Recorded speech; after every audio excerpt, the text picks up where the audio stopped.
আপনারা দেশটা চালান, আমাদের তো কোনো সমস্যা নেই।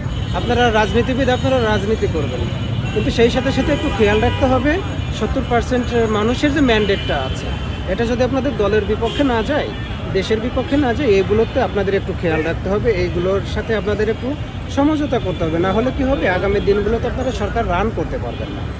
আমাদের মাথার উপর অনেক বড় বিপদ, বৈশ্বিক বিপদ।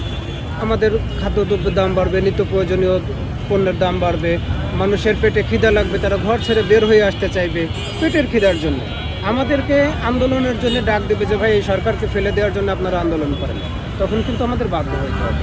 আপনারা যদি আমাদের চাওয়াটা একটু পূরণ করেন, আমরা যদি আপনাদেরকে ক্ষমতায় দেখতে চাই, আমরা যদি আপনাদেরকে সহযোগিতা করি, আমার মনে হয় সরকার রান করতে ভালো হবে এবং সেটা বাংলাদেশের জন্য আপামর সবার জন্যই উপকার হবে, সবার জন্য ভালো হবে।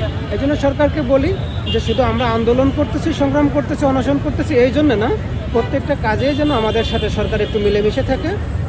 অনেকেই আসছে এখানে, একাত্মতা পোষণ করছে, কিন্তু এখানে যাদের আসলে মূলত আসার কথা ছিল তাদের একবার একটু সময় করে 10 মিনিট সময়ের জন্য হলেও স্বরাষ্ট্রমন্ত্রী মহোদয়ের আসা উচিত। জনাব তারেক রহমান, উনি যেহেতু জনগণের সাথে মিশে চলেন, আমরা দেখেছি এটা ওনার স্বভাবজাত একটা প্রক্রিয়া হয়ে গেছে। ওনারও এখানে 5-10 মিনিটের জন্য ওনার ফ্যামিলি সহ আসা উচিত, তাহলে আমার মনে হয় ভালো হবে, যথেষ্ট ভালো হবে।